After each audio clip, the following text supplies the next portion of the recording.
चलिए शुरुआत करते हैं। तो कल हम लोगों ने क्या जाना था जी, बल के बारे में समझे थे, ठीक है। और इसमें आप बल की परिभाषा जाने थे, बल का प्रकार जाने थे, साथ ही साथ आप असंतुलित बल, संतुलित बल और परिणामी बल के बारे में जाने थे, ठीक है। एक बार मैं इसे दिखा दे रहा हूँ कि कल आप क्या क्या जाने थे। बल, जिसमें आप इसकी डिफिनेशन समझे थे, और दूसरा क्या जी, बल का प्रकार। कितने प्रकार से जाने थे? 2 प्रकार से।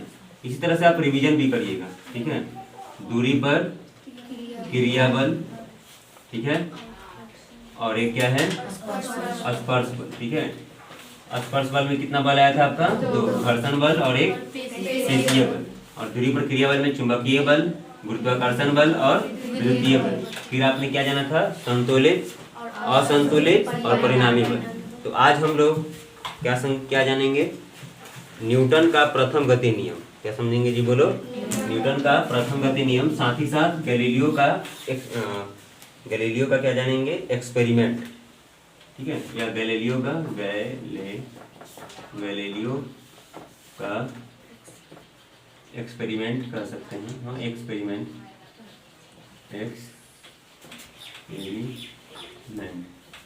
देखो थोड़ा सा गैलीलियो के बारे में जान लेते हैं। ये इटली के महान वैज्ञानिकों में इनका नाम आता है, समझ रहे हैं। और यह व्यक्ति बनना चाहते थे इंजीनियर, ठीक है, लेकिन इनके पिताजी चाहते थे क्या बने हो? डॉक्टर बने, ठीक है। तो ये गए थे जहाँ डॉक्टर की पढ़ाई होती है, लेकिन 2 वर्षों के बाद वहाँ से ये मतलब निकल आए, चले आए। क्यों चले आए? क्योंकि इनका रुचि कहाँ था? मैथ में था। मैथ फिजिक्स समझ लो एक ही है, बहुत बारीक अंतर है। मैथ के बिना फिजिक्स का कोई औचित्य ही नहीं है।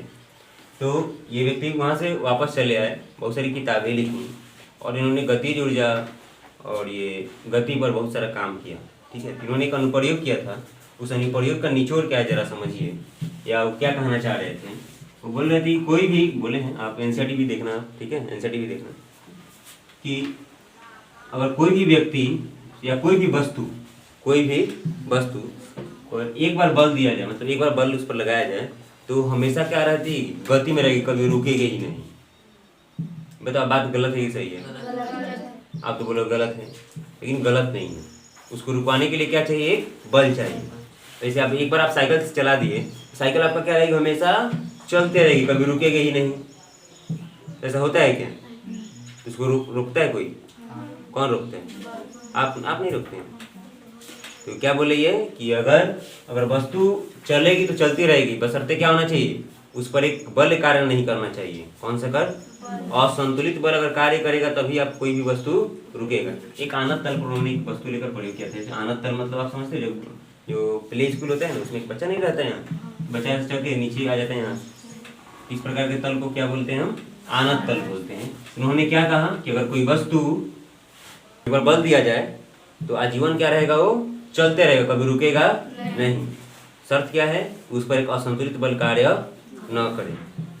समझ में आ रहा है? तो अब किसी वस्तु को रुकवाने के लिए कौन सा बल का प्रयोग करते हैं? असंतुलित।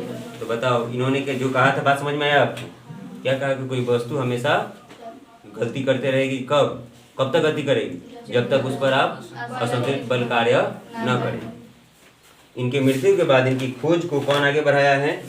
न्यूटन। कहाँ के थे न्यूटन? अमेरिका के नहीं, अमेरिका के नहीं थे, ये थे ब्रिटेन के थे, ठीक। या बोल सकते हो कि इंग्लैंड के थे। क्या कभी सामाजिक विज्ञान में जानो कि ब्रिटेन और इंग्लैंड क्या होता है। इन्होंने 1686 में एक किताब लिखा। इस किताब का नाम क्या था? प्रिंसिपिया। क्या नाम था? बोलो। प्रिंसिपिया। इसमें इस किताब में इन्होंने गति के 3 नियम बताए। कितना नियम बताए? प्रथम, द्वितीय और तृतीय गति नियम। देखो आप कोई भी किताब पढ़ो, ये एस.सी. वर्मा का है, ये पढ़ो, या एनसीईआरटी पढ़ो, सभी किताब में पहले कौन सा गति का नियम पढ़ना है? तृतीय ही पढ़ना है, सॉरी पहला पढ़ना है, उसके बाद दूसरा तीसरा पढ़ना है, ठीक है। जरा समझिए, ये तो बात आपको समझ में आ कि 1686 में न्यूटन साहब ने क्या किया? किताब लिखा, इसका नाम क्या है? प्रिंसिपिया। और क्या था जिसमें, और इन्होंने गैलीलियो का जो प्रयोग था उसको आगे बढ़ाया। अभी हम लोग का मेन मकसद क्या है? ये जड़त्व को, सॉरी प्रथम नियम को समझना। कौन सा नियम? देखो आपके डिफिनीशन में कुछ भी लिखा होगा, इसका मतलब क्या होगा पहले समझिए। न्यूटन साहब ने क्या कहा कि दुनिया का कोई भी वस्तु, ठीक है, कोई भी चीज, ठीक है, अगर रुकी है तो रुकी ही रहेगी, समझ में आ रहा है। अगर वो चल रही है तो चलती रहेगी। कब तक? जब तक उस पर कोई बाहरी बल न लगाया जाए। यही न्यूटन का क्या है, प्रथम गति नियम है। सिंपल सा एग्जांपल है कि अगर ये बोर्ड है तो हमेशा क्या रहेगा, ऐसा ही रहेगा, ये हिलेगा डुलेगा नहीं। हिलाने डुलाने के लिए क्या करना होगा, बल लगाना होगा। बोलो ये बात समझ में आ रहा है कि नहीं आ रहा है, समझ रहे हो। तो न्यूटन साहब की गति का प्रथम नियम आप क्या बताओगे कि दुनिया का कोई भी वस्तु या कोई भी वस्तु अगर गति अवस्था में है तो गति में रहना चाहती है, अगर विराम अवस्था में है तो विराम में रहना चाहती है। कब तक? जब तक उस पर कोई बाहरी असंतुलित बल कार्य न करे, ठीक है। इसका एग्जाम्पल क्या है, जैसे आपका घर है तो घर कब तक खड़ा रहेगा, जब तक उस पर कोई बाहरी बल ना लगे, उसे तोड़ ना दे। इसका जब ये आप इतना अगर आप समझ गए हैं तो आगे हम लोग जानेंगे। थोड़ा सा अगर आप जी रहे होंगे तो, जैसे आप कभी बस से सफ़र करते हैं, बस रुकी हुई है, ठीक है, तो बस एकाएक चलना चालू कर देती है, तब आप कहाँ झुकते हैं, आगे की तरफ कि पीछे की तरफ?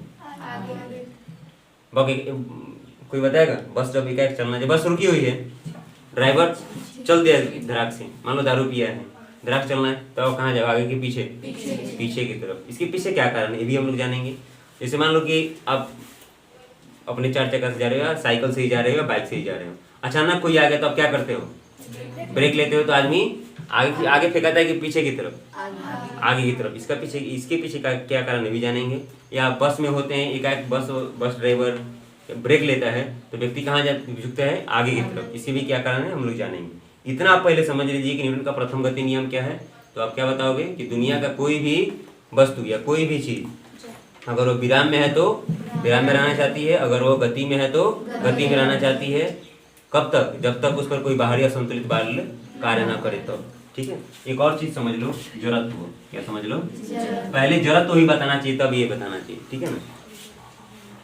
ठीक हो, जड़त्व क्या है? इसको बोलते हैं इनर्शिया। क्या बोलते हैं जी?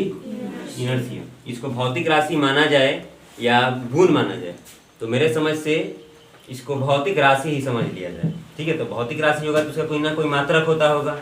तो अभी आपको मैं बता रहा हूँ जड़त्व क्या है। इसका मात्रक होता है केजी। क्या होता है जी? जड़त्व का मात्रक क्या होता है? कोई भी व्यक्ति जड़त्व से परिचित है? नहीं। कभी कभी देखना, कोई कोई व्यक्ति ऐसे ऐसे करते रहता है, ऐसे ऐसे करते रहता है, जब देखेगा तब ऐसे ऐसे करेगा। किसी किसी को खराब भी लगते हैं, हमेशा झटकते रहते हैं ऐसे। तो इसकी क्या हो गई है?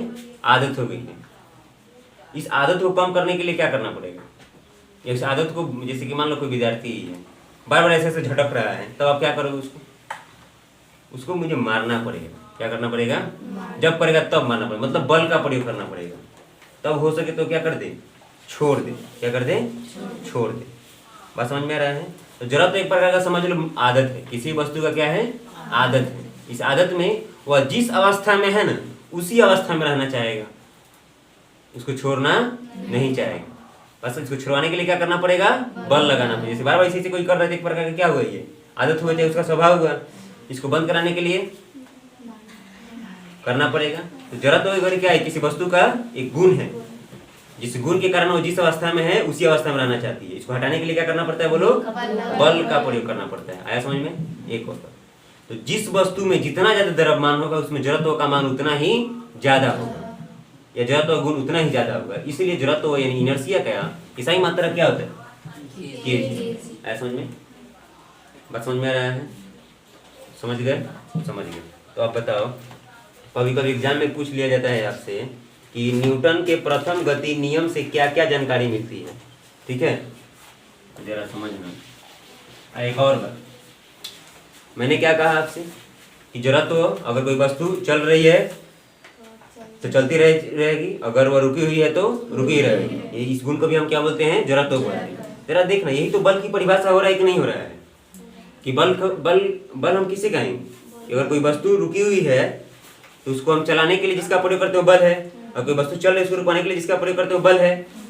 और न्यूटन का प्रथम गति नियम यही कर रहा है। तो दो चीज यहाँ पे संबंध में आ रहा है। देखो, जड़त्व, बल की परिभाषा और न्यूटन का प्रथम गति नियम। तीन चीज एक समान हो रहा है। तो आपसे एग्जाम में पूछा जाएगा कि न्यूटन के प्रथम गति नियम की परिभाषा बताओ, तो आप तो बता दोगे। उसकी विशेषता बताओ, तो ये भी बताओ कि न्यूटन के प्रथम गति नियम से कौन कौन बातों की जानकारी मिलती है। न्यूटन के प्रथम गति नियम से कौन कौन बातों की जानकारी मिलती है, तो आप क्या बताओगे कि इसमें आप कह सकते हो कि ये गैलीलियो का जड़त्व नियम भी कहा जाता है इसे, या बोल सकते हो कि जड़त्व की परिभाषा मिलती है। न्यूटन का प्रथम गति नियम से क्या किसकी परिभाषा मिलती है, जड़त्व की, और दूसरा बल की परिभाषा। खुद आप कॉमन सेंस का प्रयोग करके देखो। प्रथम गति नियम में क्या है, अगर कोई वस्तु विराम में है तो विराम में रहना चाहती है, अगर गति में है तो गति में रहना चाहती है। कब तक, जब तक उस पर कोई बाहरी असंतुलित बल कार्य न करे। ये भी तो बल का ही हो रहा है और जड़त्व भी हो रहा है। उम्मीद कर रहा हूँ कि आज इस कक्षा में आप तीन चीज समझे। क्या समझे, गैलीलियो का अनुप्रयोग ना, अनुप्रयोग कहें क्या ना, एक्सपेरिमेंट कहते हैं, ठीक है, प्रयोग कह सकते हैं। प्रयोग, अनुप्रयोग दूसरा चीज है, प्रयोग दूसरा चीज है, ये समझे। दूसरा क्या सीखे, न्यूटन का प्रथम गति नियम, न्यूटन के यहाँ क्या होगा, न्यूटन का प्रथम गति नियम, और क्या समझे, जड़त्व की परिभाषा। एक और इम्पोर्टेंट बात, इसका मात्रक भी। संभवतः मैं इसमें नोट्स में मात्रक नहीं लिखा हूँ, लेकिन आप याद रखो, कोई ज्यादा डिफिकल्ट नहीं है, ठीक है। और ये क्या समझे कि न्यूटन के प्रथम गति नियम से कौन कौन बातों की जानकारी मिलती है, तो आप क्या बताओगे, बोलो। बल की परिभाषा और जड़त्व की परिभाषा कह सकते हो। तो बोलो, यहाँ तक समझ में आया। तो कल हम लोग क्या समझेंगे, जड़त्व और द्रव्यमान के बारे में। तो अगर आपके पास कोई किताब है, जैसे कि इंग्लिश में हो या हिंदी में हो, उसको आप थोड़ा सा ये पढ़ कर आइएगा। Newton first law of motion तो आप पढ़ेंगे ही, इनर्शिया पढ़ कर आइएगा, ठीक है। इनर्शिया एंड मास भी पढ़ कर आइएगा, मतलब जड़त्व और द्रव्यमान के बीच में क्या संबंध है। ये तो आप समझ चुके हो कि जितना ज्यादा द्रव्यमान होगा, जड़त्व का मान क्या होगा, उतना ही ज्यादा होगा। इसलिए जड़त्व को किस में मापते हैं, बोलो, केजी में। चलो कल हम लोग सेकंड लॉ पढ़ेंगे, नहीं, जड़त्व और द्रव्यमान के बीच में संबंध को सीखेंगे, ठीक है।